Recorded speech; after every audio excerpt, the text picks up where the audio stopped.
चॅनलला सबस्क्राइब करा, बेल आयकॉनवर क्लिक करा। एसएस न्यूजच्या बातम्या पहा आपल्या मोबाईलवर।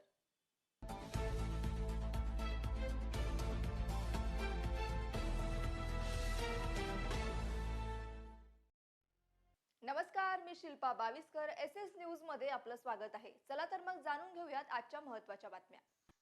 अंबरनाथ पश्चिमेतील नवा भेंडीपाडा परिसरात भाजपचे उमेदवार पवन वालेकर यांच्या कार्यालयावर झालेल्या गोळीबाराच्या घटनेमुळे राजकीय वातावरण तापले आहे।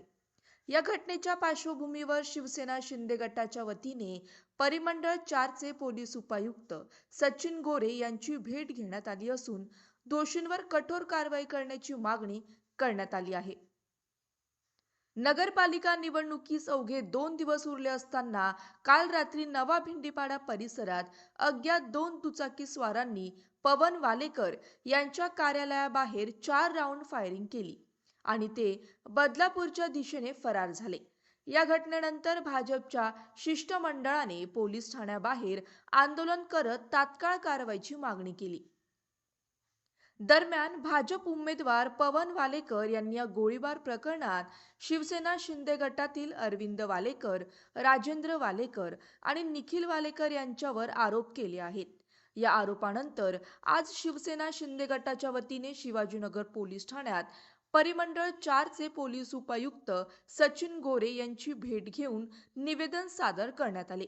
यावेळी शिवसेना शिंदे गटाचे कल्याण जिल्हा प्रमुख गोपाळ लांडगे, अंबरनाथ शहर प्रमुख अरविंद वालेकर, नगराध्यक्ष पदाच्या उमेदवार मनीषा अरविंद वालेकर यांच्यासह शेकडो कार्यकर्ते उपस्थित होते। अंबरनाथची निवडणूक सुरू आहे आणि एक उमेदवार म्हणून पवन वालेकर यांच्यावरती हल्ला झालेला आहे आणि हा जो भ्याड हल्ला झालेला आहे त्याचा आम्ही निषेध करीत आहोत आणि निश्चितपणे अशा प्रकारचं कृत्य शांततेत निवडणूक चालत असताना घडणं हे चुकीचं आहे आणि त्याचा योग्य दिशेने आणि योग्य तो तपास व्हावा आणि जनतेसमोर जे सत्य आहे ते यावं याकरता आम्ही मागणी केलेली आहे।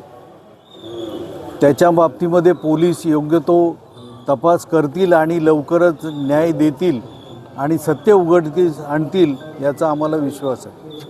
साहेब, फिर्यादी वालेकर कुटुंबांचं नाव घेते या प्रकरणामागे त्यांचा हात असावा। कोणाला काय वाटतं त्याच्यापेक्षा कायदा काय म्हणतो आणि सत्य परिस्थिती काय हे पोलीस शोधून काढतील आणि ते सर्व जनतेसमोर येईल। पण 2 दिवसाच्या निवडणुकी आहे, कारण की 20 तारीखला मतदान आणि 21ला निकाल आहे आणि त्याच आदेश हा गोळीबार होत आहे। मी अगोदरच सांगितलं ना, ऐन निवडणुकीमध्ये असा जो काही प्रकार झालेला आहे तो निश्चितपणे निषेधार्थ आहे आणि त्याकरताच आम्ही निवेदन पोलिसांना दिलेलं आहे की याचा योग्य तो तपास व्हावा आणि जनतेसमोर सत्य यावं।